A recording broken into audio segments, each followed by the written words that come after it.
Hello and welcome to the Expert Classroom. I'm Miss Alice.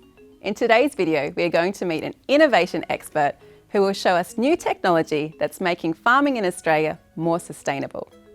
Then, we're going to invite you to get on board and have a go at designing your own. World Environment Day is the United Nations Day for encouraging awareness and action to protect our environment. It has become a global platform celebrated in more than 100 countries. The theme for 2020 is biodiversity. Farmers and the organisations that support them are doing their part by investing more into research and development for farming practices and management that have less of an impact on the land. The United Nations has 17 global goals that have been identified as key to reaching sustainability targets by 2030. Goal 13 is climate action. Climate change is now affecting every country and requires solutions to help the world move towards a low-carbon economy. The Australian cattle, sheep and goat industries are actively working to meet this goal by focusing on protecting the land through regenerative practices. Some of the ways in which the Australian farmers are aiming to be more sustainable include improving soil health, maintaining ground cover by planting grasses and vegetation suitable to the climate, as well as holistic farm management and managing pests and weeds. The Internet of Things, or IoT, is not something that comes to mind instantly when we think of traditional farming. However, like much of the world, the way we might have done things in the past, like growing crops, setting up watering systems, or testing our soil, is transforming with emerging technologies. By automating industrial processes, farmers are finding new ways to raise crops and animals that don't produce carbon, and they can save time and labour as well.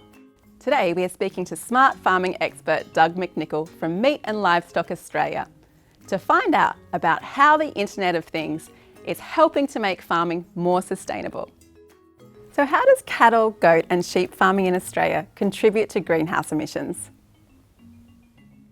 Well, Alice, it's really important to note that not only do cattle, sheep and goat contribute to greenhouse gas emissions, they actually play a really important role in moving carbon dioxide from the atmosphere back into soils and plants. Now, on the emission side, the key emission from cattle, sheep and goats is methane emissions. Now, methane emissions are a byproduct of when the animals eat grass, and typically plants that humans can't eat, convert it into meat and milk and leather and all kinds of other products that we either eat or wear or use. But in doing that, release methane emissions. And that's a really tricky thing for farmers to manage. And we'll talk a little bit more about that in other questions. Now, on the solution side of the equation, farmers who use grazing animals can also move them across the land in a way that promotes plant growth.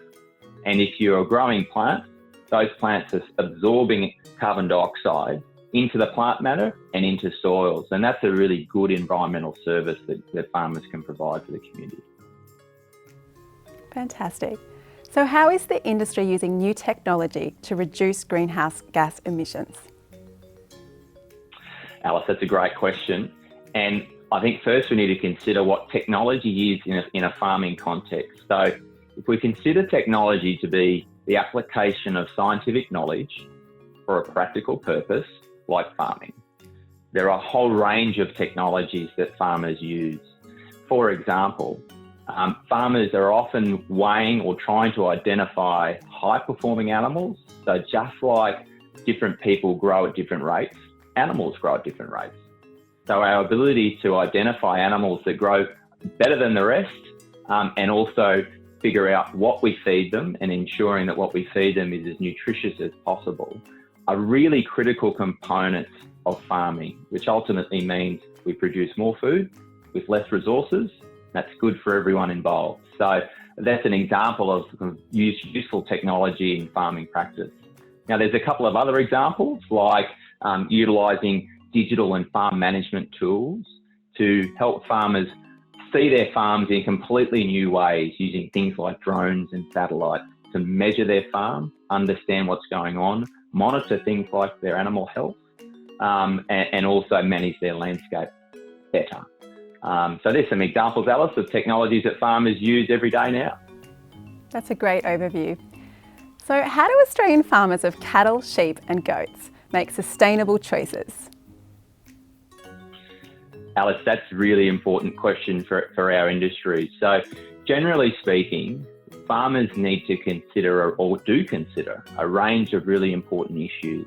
So whether they're environmental issues, community issues, and also profitability issues when making the choices. So if we nail into that a little bit further, we're talking about environmental stewardship practices on farms, so how they convert animal protein into useful products and the impact of the environment along the way. Also, how their actions impact the people around them, whether they're friends and family and the communities in which they exist, and right through to consumers.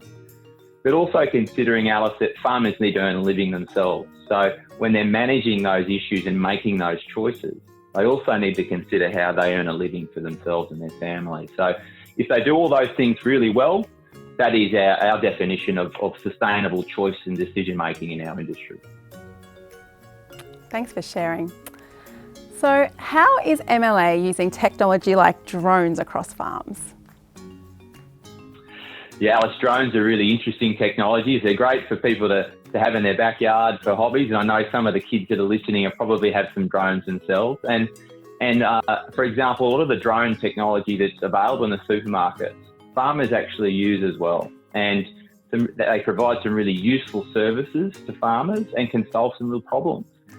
For example, farmers are often monitoring their livestock to see whether they're there or whether they're not, whether they're healthy or unhealthy. They're also monitoring things like their fences and their watering points for any breakages or leakages. And they're also wanting to monitor their crops for any problems that are emerging in the crops. And drones give a really great aerial view of all of those things that farmers wouldn't otherwise see easily on the ground. So it can save them a lot of time and give them a lot of really useful information to help them make decisions. So in a huge range of ways. Finally, a question we ask all our experts. Who is your expert hero and why? Well, Alice, when I was in years 4 to 7, I always used to tune into Captain Planet, and I don't think he's around anymore, but I'm sure the kids might be able to find him. But nowadays, my favourite technical expert is Sir David Attenborough, and he is the encyclopedia of knowledge on nature. And it's important that we need nature to survive, and nature needs us to thrive. So David Attenborough is my hero. Thanks for your time today, Doug. That's been super insightful. As the world's population reaches around 9.6 billion by 2050, along with increasing instances of extreme weather and climate change, it is becoming harder to grow crops. Smart farming could be the key to meet the rising demand for global food needs. In our expert classroom, we are inviting you to design a sustainable farming gadget. Can you meet the sustainability goal of climate action and improve biodiversity on the land? Share your ideas and email your designs. We'd love to see you in action on World Environment Day. Thank you for joining us to learn more about innovation and sustainability on the land. If you're looking for more fun videos, don't forget to subscribe and like. Check our website for all the resources you need to learn about sustainable agriculture. You can also tune into our live stream Q&A sessions on Fridays. We'll be back next week with another fun video. And remember, experts don't just happen. They learn, practice, and share every day.